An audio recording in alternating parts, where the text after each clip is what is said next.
Let's hear from Dr. Dennis Ngabirano. And so tell us, there's so much competition because there are really low entry barriers into production of snacks. How have you maintained your market share? How have you kept in the game and making sure you're continually growing, and today you have a range of 21 products? Thank you, Rosemary. Good afternoon to you all, ladies and gentlemen. Straight to the point, there is stiff competition in the business. Any business that has simple entry barriers, at the same time the exit barriers are what?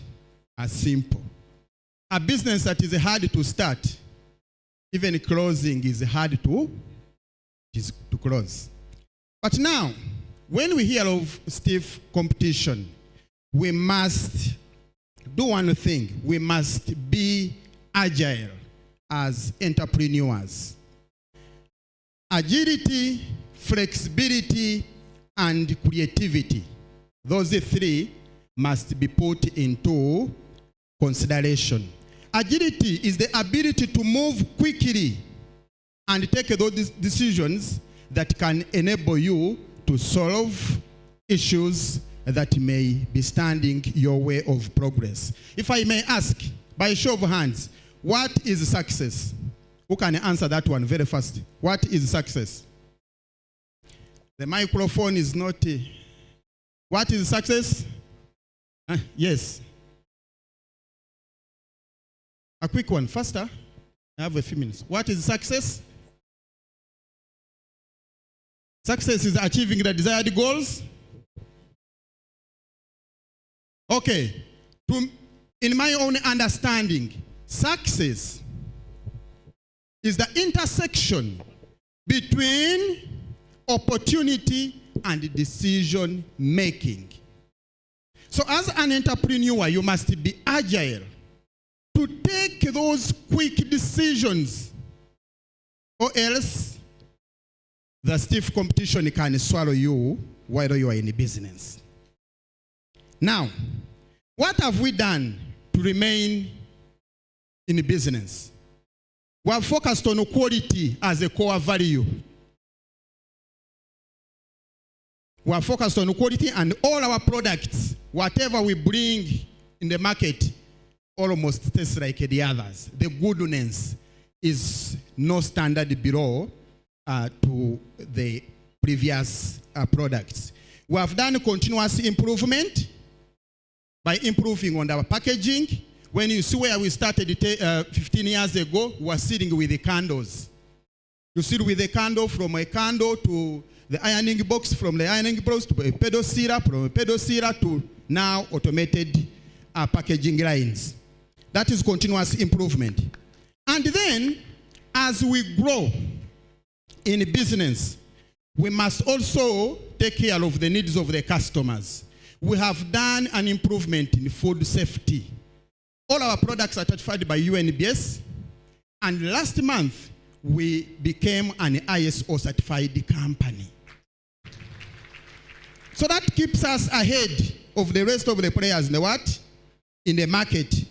Now, besides being an ISO certified company, we are investing in a state-of-the-art laboratories, both microbiology and chemistry. And we shall also be testing for the rest of the entrepreneurs within the vicinity of Wachiso districts at low costs. Usually when the competition is so stiff, we must think quickly. And what we have done additionally is to invest in AI, artificial intelligence. Okay? Because we are building a new state-of-the-art factory, and in our new factory, we want to operate what we call a smart factory. What does a smart factory do? A smart factory works with AI, artificial intelligence. Everything, the reporting, everything has to be in time. Everything has to be systematic.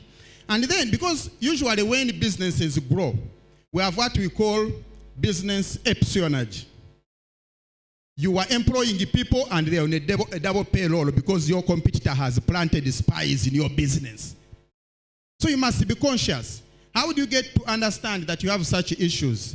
We have invested in research and product development.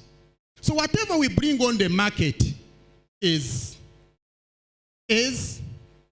on point. You will not say that SUMZ Bajia is not, SUMZ that is, no.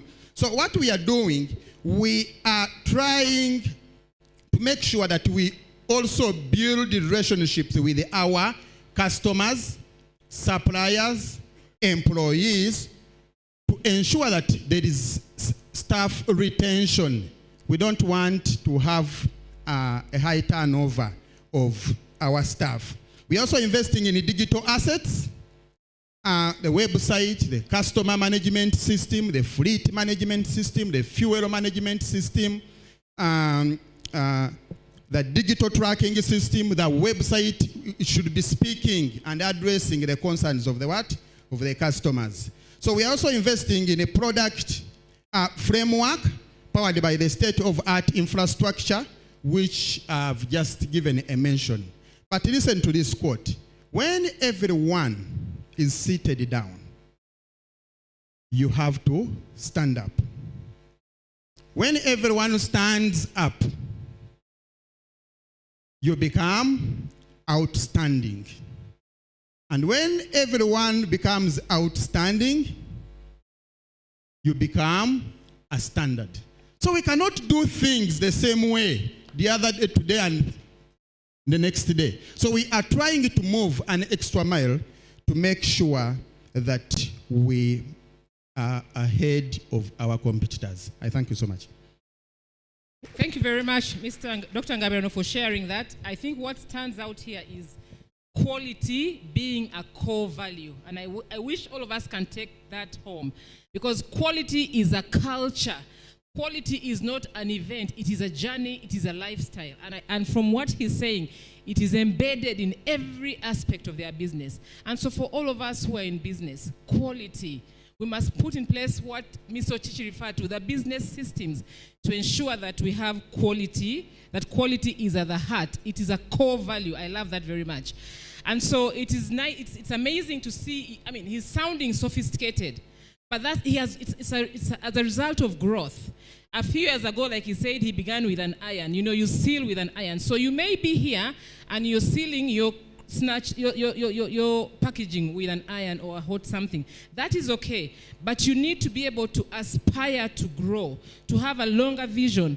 And today, hopefully you can be inspired that today he's talking artificial intelligence. Everything is automated. But he started with manual processes. But quality was at the heart of his operations. Thank you very much, Dr. Ngabirano, for that. So the first question will go to Dr. Ngabirano. Someone asked, you know, when do you start entrepreneurship? Do you go straight, or is it advisable for you to first start your other career and then go into it? So timing. Thank you so much. Usually when we go to school, we go to school basically to acquire knowledge and skills. But there are certain skills that we can never acquire from the school. A case in example, the leadership skills. The marketing, you will not learn how to market from school. So going straight to start up a business wouldn't be bad. But to me, I wouldn't advise that an entrepreneur or a prospect does so. I would recommend that someone who gets into the employment world for a short while, or for a while that you can define. It can be a year, it can be 6 months, it can be 5 years. Develop yourself. Get hands-on skills. Because one of the greatest capital that we need to do business are the skills. You must understand what you are doing. You must do or invest what you are good at. So working is not bad.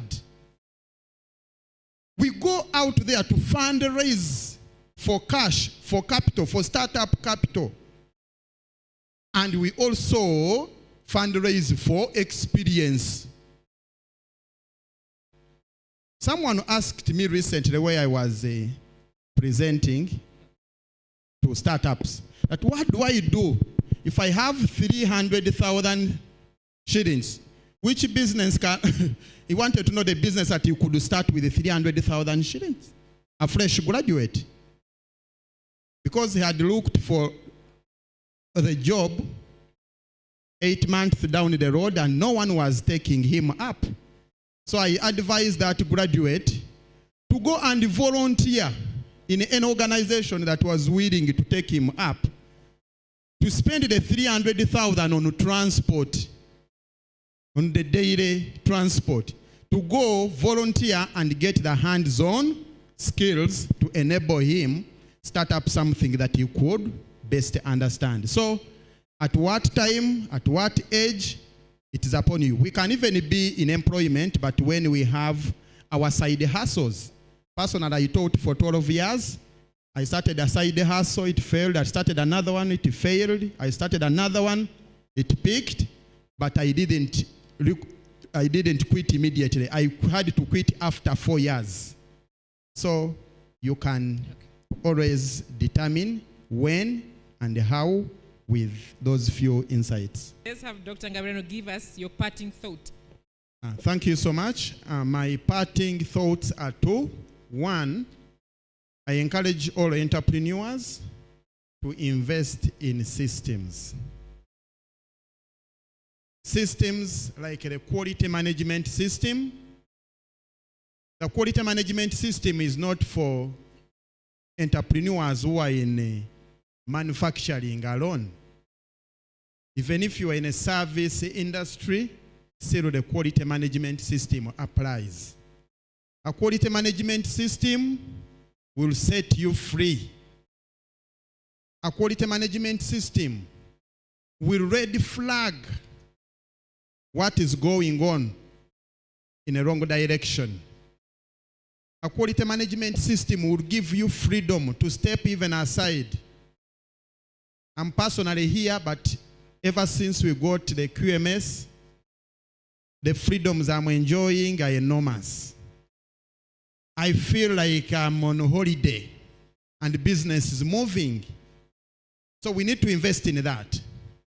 Secondly, we need to invest in the people. For any business to thrive, the employees must be thriving as well. For a business to grow, your employees should be also growing. Otherwise, they will look at you as this boss who is eating alone, and they will betray you. So what we have done to achieve that, we have tried to make sure that we coach our people to do the right work with internal capacity building sessions. We are offering some bursaries to those who are able to sign MOUs with us and go back to further their education. We are also looking at talent development. 2 years ago, we started a football team and a netball team. Little did we, it didn't take us long to realize that we had football stars in our sales department rather than great marketeers. But how could we identify those talents without going an extra mile to make the employees enjoy such freedoms? So that one helped us to come up now with a great football team. So you can invite us for some tournaments and we shall show you talent. Then lastly, let us try to make sure that we retain talent. Retention is very important. Otherwise, you may be a very good boss, but when you are training for other entrepreneurs, we shouldn't become fishing grounds for other employers. You train 6 months down the road, a star in your factory, in your business, lives for greener pastures. But we have done what we call treating employees as shareholders or partners in our business, and we really feel it has helped us to improve on retention of talent and also human capital development. So I strongly believe that where systems are and where talent is and where retention is applying at its best, you will enjoy the economies of scale in your business, because you can have time even to do other side hustles, since you will have systems at play and you won't have those too many pressures. Actually, the mental health is talking about the QMS, the quality management system, can save us from the what? From the mental health. I thank you so much. Thank you so much for supporting SUMZ Food Industries. Each those crisps jealously build Uganda by Uganda.